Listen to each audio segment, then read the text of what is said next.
Ogai maduong' buch siasa mar ODM Raila Odinga owuok tung' mosuo gi kanisa moro e pacho ka kolure gi chung' mare ma kanisa no okawo e weche machando piny Kenya ahinya to kotenore kod ng'anyo mar tipo ma ne obet e thur ka chieng' tich adek mar jumani. Mabuse adek manyoni e od ang'ech e tesend obila ma Ndunyu Njeri otieno manyoro e kinde ma jopiny manyone gi mirima mager mokalo nyomonjo tesend obila no ma ochuo wang'o. Lipot koro yango ni achijego kata mabusego bende owito ngimagi. Kod riwruok mar KUPPET sundo mondo mi koro yangi jopuonj mag junior sekondar yo makare kaka gin achiel kata mondo mi gibed achiel e kidieny mag jopuonj sekondar madongo. Amosi ni misawa nyakwar Mogajwang' kendo arwaki ni machiegni mar yudo weche manyien adimba. Ogai maduong' buch siasa mar ODM Raila Odinga wuok tung' mosuo gi kanisa moro e thur ka kolure kod chung' ma kanisa no okawo e weche masani chano piny Kenya ahinya to mano motenore kod ng'anyo mar tipo ma yande ne obet e thur ka chieng' tich adek mar jumani.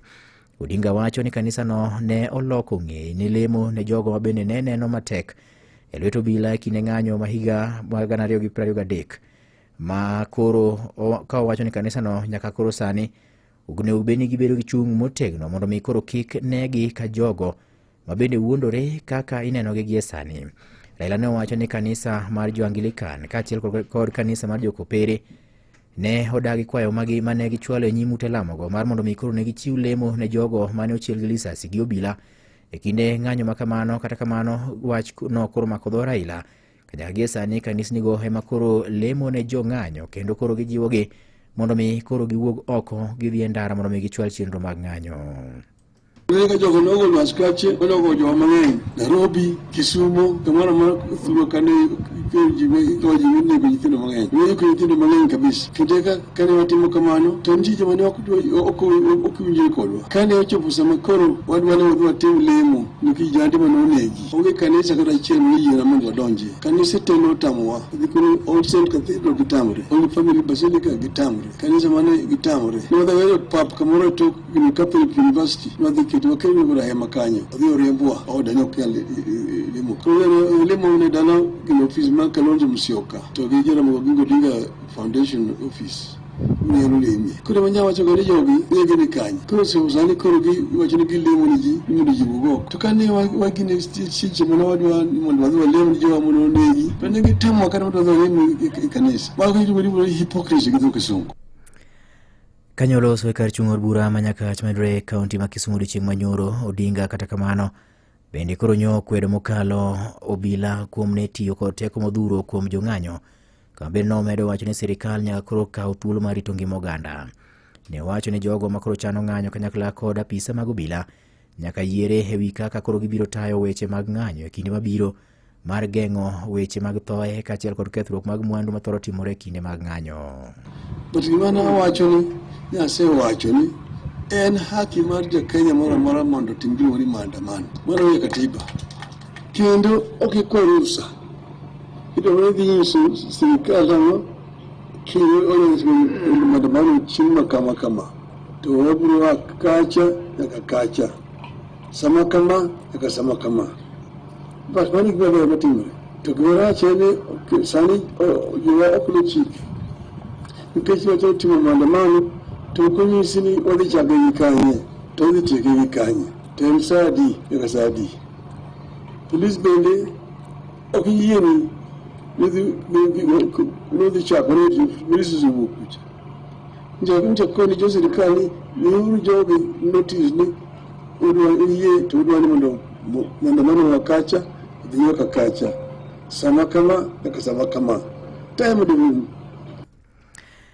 Weche mamoko nyakwara mogi en ni mabuse adek manyoni e od ang'ech e tesend obila ma Ndunyu Njeri mayudore kaunti ma Nyandarua otieno manyoro e kinde ma bende jopiny manyone kod mirima mager mokalo nyomonjo tesend obila no ma ochuo wang'o.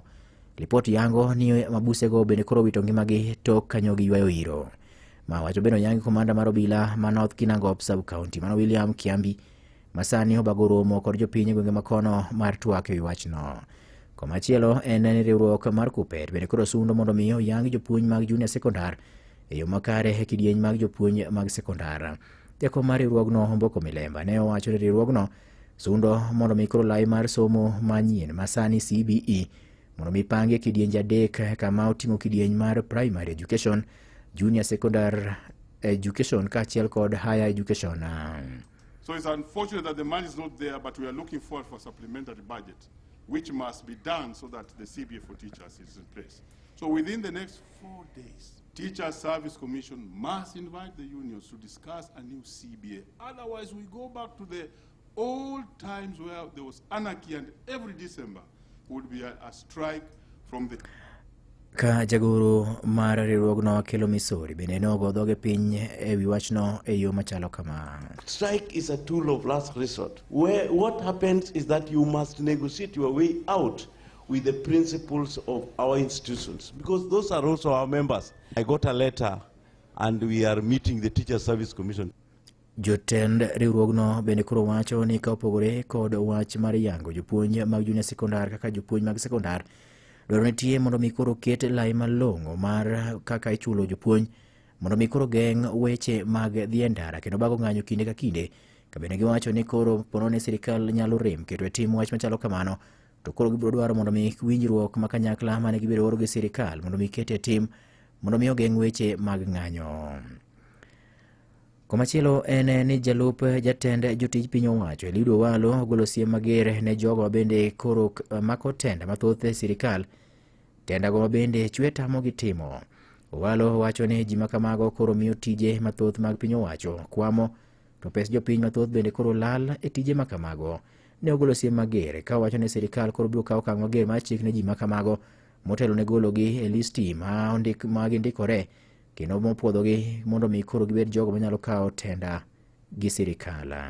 Generally, we are also witnessing a situation where a number of contractors are taking up more government projects than they can implement at the same time. We want to caution contractors to only bid for a number of projects which they can adequately implement based on their technical and otherwise capacity. If any contractor takes up government projects, which their capacity cannot absorb, we will recommend those contractors for blacklisting, because we don't want a situation where government funds are tied up. You are aware that we have to implement government projects within a given budgetary cycle. If we have a contractor delaying a government project, that in effect also interferes with the absorption, the project absorption rate, the absorption rate in terms from a finance perspective.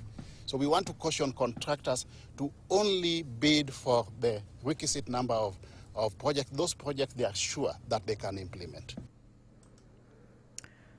Weche moko nyakoro Mogajwang' en ni apisa moro mar obila odine tesend obila ma Eldoret mayudore kaunti ma Uasin Gishu bang' wachore ni ne onego jahera mare kaachiel kod dichuo machielo kokalo e yor chielo gi kod lisasi alwora mar kamoro ma iluongo ni Jua Kali e gwenge ma kono.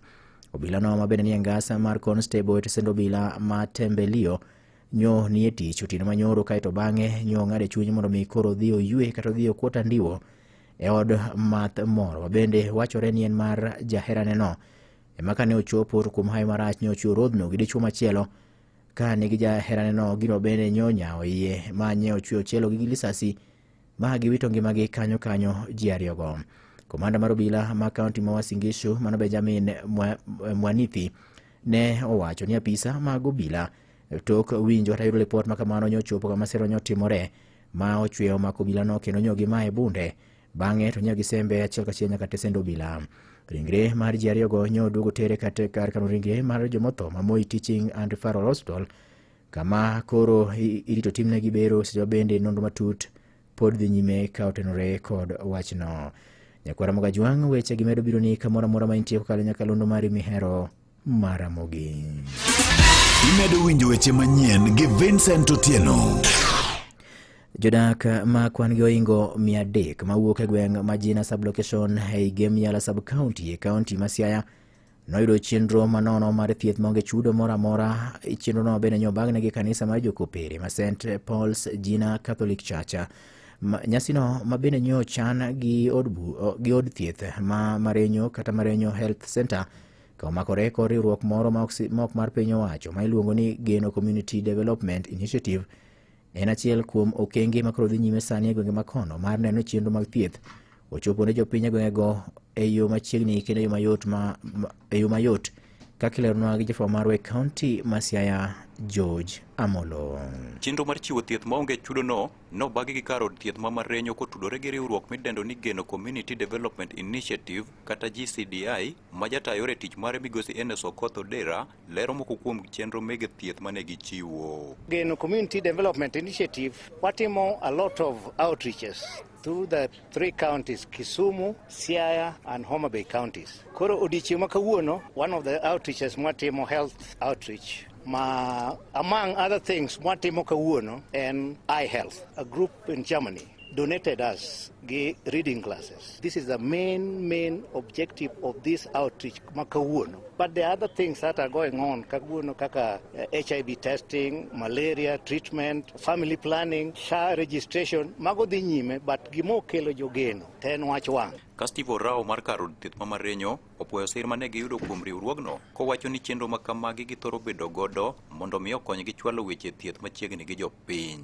Ber ma outreach ni en ni mondo wachop ne ji duto. Nitie jok moko ma ok giero biro e osiptal. Nitie mine ma seche moko ok kel nyithindo e chanjo ma kawaida. Nitie mine ma bende seche moko ok gibi e clinic, mine mapek ok gibi e clinic kako winjire. Koro ka watimo outreach machal kama to wayudogi kendo wamiyogi chieth ama services mowinjire onego bed ni giyudo e osiptal. Giwacho magi ka Job Akuno ma en jakanyo mar board matayo riwruok mar Geno no otelo ikruok ma gin godo e neno ni gibero ngima jopiny. Geno Community Development Initiative tijwa en ni mondo waserve community ma generally ok yud huduma e yo maber. Mana kaka okwano nyithindo manyiri wang'eni nigi shida mar ich machon giwe school nikech seche moko gin gi shida matindo tindo kaka sanitary pads. Wang'eyo ni kendo kute mag ayaki gi beng'en kuom nyithindo aina. Omiyo wa focus on adolescent girls and young women e communities mwatiye. Ka jopiny manoyudo thieth bende nok nyal pando mor margi. Nan kod chandruok mar wang' nikech nyocho kanyal somo maber to kana biro kairi to ayudo angolo koro sani anyalo somo gik manyocha chanda manyocho kanyal somo. Tumeshukuru juu tumepata matibabu ya bure. Hatujaulizwa maneno na SHA juu watu wengi wanaogopa kwenda hospitali juu ya SHA. Kama hujakata SHA mtu anaogopa kuenda juu wengi hawana uwezo wa kulipa SHA. Sasa tunarudishia hii mradi ya Geno asanti. Tena siku nyingine hirudi, hata ni mzuri mara kwa mara, ikuje mara 2 kwa mwezi. Ne Radio Ramogi County ma Siaya and George Amolo. Kakoro watieko nyakwara mag Juang magi kende thuond weche mane omiyo pek kakoro ni to aketo negi e yo machuoka. Ogai madon bu siasa mar ODM Raila Odinga wuok tung' mosuo gi kanisa moro e pacho ka kolure kod chung ma kanisa no kao e weche machando piny Kenya ahinya kaka ng'anyo mar tipo mayande ne obet e thuru ka tich adek mar jumane. Mabusi adek manyoni ya odang'eche tesendo bila ma Ndunyu Njeru mayudore kaunti ma Nyandarua Otieno Manyoro e kinde mabende jopiny manyoni kod miriam mager mokalo nyomonyo tesendo bila no ma ochweyo wang'o. Ripoti yango ni achijego nowito ngimagi kaluwore kod bedo ni ne giywayo iro. Seche mabende riwruok mar Kuppet sundo mondo mi koro yang jopuonj mag junior sekondar e yo makare kaka e kidieny mar jopuonj mag sekondar.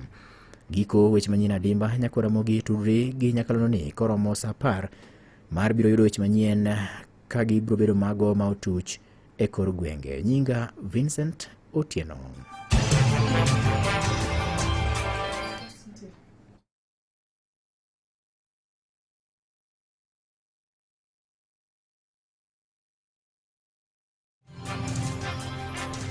Mago ne weche manyien gi Vincent Otieno. Radio Ramogi. Radio Ramogi, Radio Ramogi, Cartoon Radio Ramogi, Radio Cartoon Ramogi. Tolo na marbede studio serumo kata urumo kamano kikisudi nikech Lydia Koth Nyalego gang vitae cheno madonse kanya sach kori timorita kaka ni wase winjore cha warom sapagaria wange Ramogi TV kama dhikelo ni chendo mar penje laktari nongani Ruth Otieno anyanya kacha nya Joseph Otieno dok bedgi weekend maber to manegi Ramogi Radio kachiel kod Ramogi TV oriti masane.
VDA Kampala City, VDA Kampala City. Salve, mi Cristo, Jaero.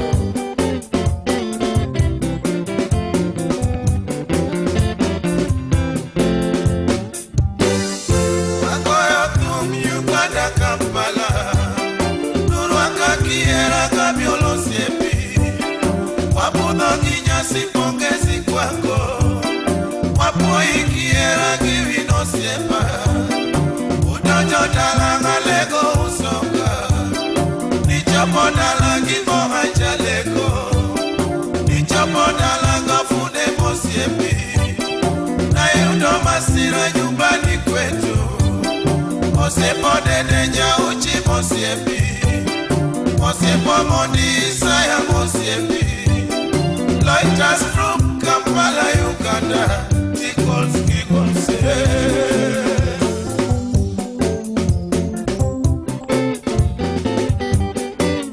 Joshua mtoto wa London,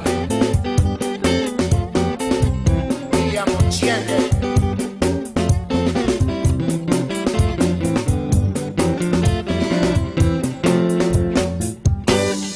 Magoyo tum Uganda Kampala, Nurwaka Kiera Kabiolo Siepi, Wapudho Kinyasi pongezi kwako, Wapoi Kiera Kivino Siepa, Udojo Dalanga Lego Usonga, Nachopo Dalagi Moha Jaleko, Nichopo Dalanga Fude Mosiepi, Nayudo Masira nyumbani kwetu, Osiepo Dede Nyauchi Mosiepi, Osiepo Mondi Isaya Mosiepi,